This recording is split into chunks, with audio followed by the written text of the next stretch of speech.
God's intention from the very beginning has been to share his divine nature with us. It's not just about creating us as beings in his image.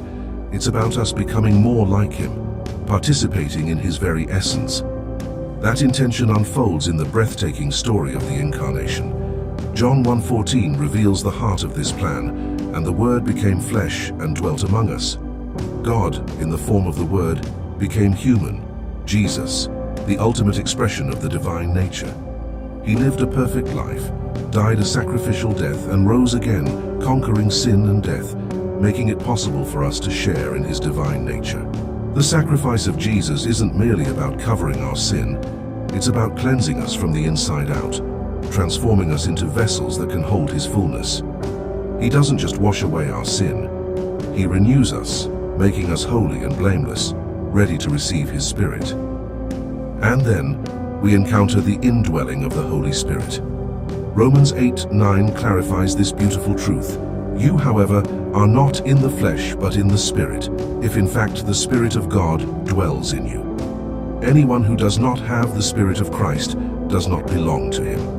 The Holy Spirit is the divine essence of God, now dwelling within us, making us partakers of his very nature. This is the ultimate act of grace, a gift that makes us new creations, born again into his family. We are called to walk in the Spirit, to allow his nature to flow through us. Galatians 5:16 instructs us, "But I say, walk by the Spirit, and you will not gratify the desires of the flesh." It's a continual process of surrender, of allowing his divine nature to guide us, to transform us, to set us free from the power of sin. Our part is to actively embrace this journey.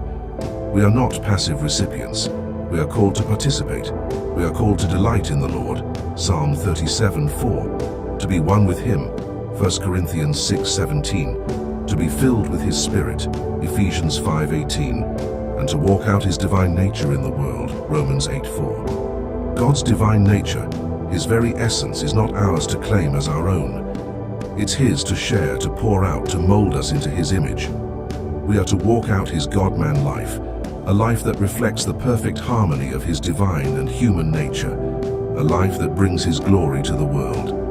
This is the ultimate purpose of our existence, to be filled with God, to become his children, and to reflect his love in all that we do.